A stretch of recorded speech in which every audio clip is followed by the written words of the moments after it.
Now, Israeli Defense Minister Yoav Gallant rejected a request to release 4 Jewish West Bank residents being held under administrative detention after some 50 ministers and lawmakers of his governing coalition signed a letter demanding they be freed.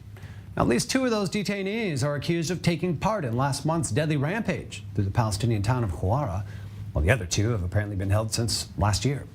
Now, facing this pressure from his coalition partners, Gallant said that while he admires the settler movement, quote, "This case deals with individuals who chose to act against the law, don't represent the settler movement, and are actively harming it," close quote.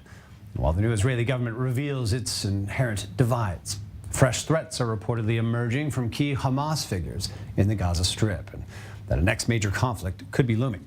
And we're all aware of that, but not good to hear. Now, Jonathan Regev, our defense correspondent, joining us in the studio.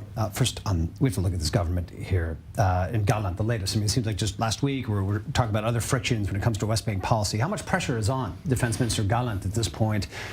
You know, is this an internal crisis? How long can this government sustain this uncertainty or clash of policies around the West Bank? It's a major problem, and the problem begins in the ministry defense itself, because Yoav Gallant is the Minister of Defense. But in the Defense Ministry, Bezalel Smotrich, yes, the Finance Minister, is now in America, but Smotrich is also a minister within the Defense Ministry with jurisdiction over the civil administration in charge of the West Bank. So at least on paper, it is Bezalel Smotrich who's in charge of the West Bank, not Yoav Gallant. On paper, of course, Are we all trying to understand where those lines are drawn right now? I mean, is this maybe you can, because I can't. I do not understand where these lines go. And now comes the question: who has the authority to decide regarding these detentions of settler, let's call it elements within the settlement community. Let's call them this way.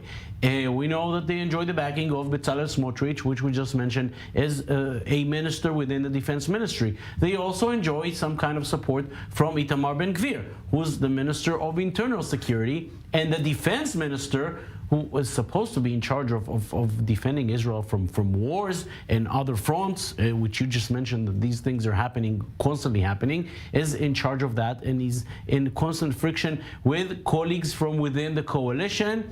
This is not the first friction between Gallant and some elements from within the coalition. Does it help the stability of the coalition or the stability of the Defense Ministry? Absolutely not.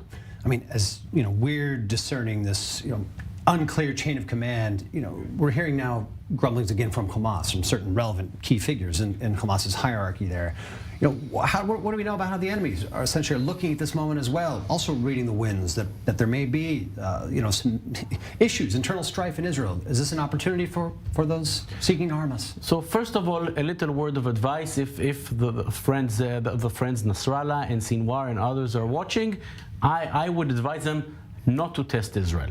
Having said that, they're well aware of the division happening here. They're well aware of what the judicial reform on one side and the protests on the other side are creating. They're well aware of the calls by reservists, by reserve pilots, perhaps not to serve. And I'll say it's in the clearest way there is. If there's no IDF, then there's no state of Israel. Loud and clear. And the fact that the divisions have penetrated the IDF is a clear concern, and something that the other side is reading very well. We know that Yahya Sinwar and Hassan Nasrallah and others, they constantly look into the Israeli society, trying to understand what is going on, and they see this rift. Again, I would advise them not to test Israel at all, but they do see the process happening here. Look, this brings in another issue that at times has been controversial here. It's the use of administrative detention. This is widely deployed, when it comes to detaining Palestinian terror suspects by the hundreds, if not thousands. And that's been a contentious issue in the past. Are we expecting that to come back into view or not under this government? When it comes to Palestinians, yes. When it comes to settlers, here we have the clear example: administrative detentions, and they cause friction because these far-right elements, they have support from within the coalition, from within the highest places within the government. Therefore, administrative detentions against elements from the right-wing community is a source of friction and problem for this government, and I would assume that they would, I would not say not use this tactic at all, but try to use it as least as possible. Jonathan Regev, a lot to follow going on with the security front. Again, interwoven as it is with politics in this country. Thanks for being with us. Thank you.